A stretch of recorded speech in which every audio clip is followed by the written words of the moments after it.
What'd you think of the move from Joe Flacco to Dillon Gabriel? I don't think this is a let's get a look at the young guy. I think it's Joe Flacco's been that bad. I don't want to sugarcoat. I don't want to crap on Flacco, but he's been bad. Yeah, there's no way to go around that. I mean, he's not been playing at a level that you say you can't take this guy off the field. But I also have to admit, when I look at this offense, there's multiple problems, and he's probably second or third on that pecking order for me. But you also, the offensive line's been bad, but you can't just change all five guys. You can change the quarterback and kind of see, to evaluate what you do have. If you have a more mobile guy in there, the things that you could do. So I agree with the move. This is not an optimal week to do it, in my opinion, just because of who you're facing and the problems that could pose.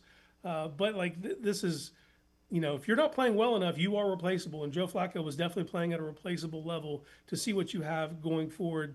And I know a lot of people on the outside might view this as punting on the season. I do not. I think you're getting someone in there that they're confident with. And for me, it's all about the plan with Gabriel.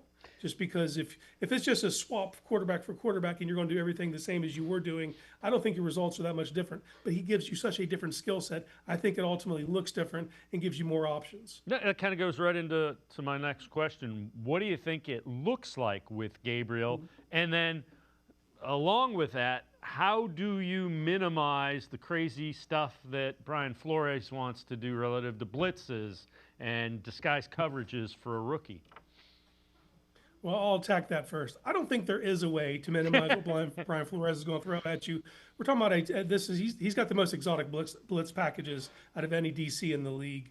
They're blitzing at 35.8% a clip. That's astronomical. It's second in the league. I was surprised it was only second. And it's so exotic. There's going to be things we haven't even seen on tape this year that he's going to throw at a rookie. So to combat that, Gabriel's got to show that he has answers. And this is up to Stefanski to supply him with some answers early so they can kind of try to minimize that. And it also comes down to a lot of Gabriel using his legs, which goes to the first part of the question, how does this look different?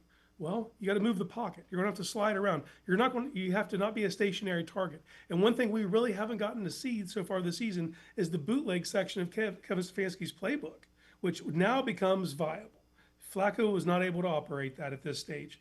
Gabriel can do that. He throws really well on the run. And it's also about implementing some design runs in there. You got to mitigate this pass rush even without the blitz. And the Browns have done a poor job up to this point this season doing it because you had a stationary quarterback. You do not now. So you need to lean into that. We need to see sliding pockets, need to attack the edges, let him roll out, and use his leg on some design runs to kind of loosen up the defense.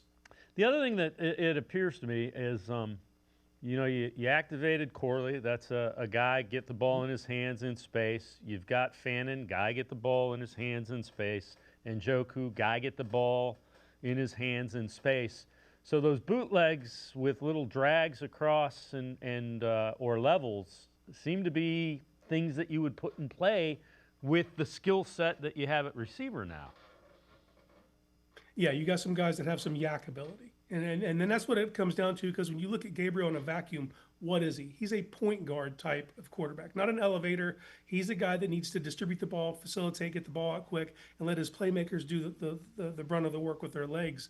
And that's something we just haven't seen up to this point in the season, the easy answer stuff. A lot of teams are literally, because they don't respect the deep game, they're just sitting on those underneath routes. So you have to be creative and find ways, bunching formations, getting rubs, getting guys to come open early so he can be that distributor.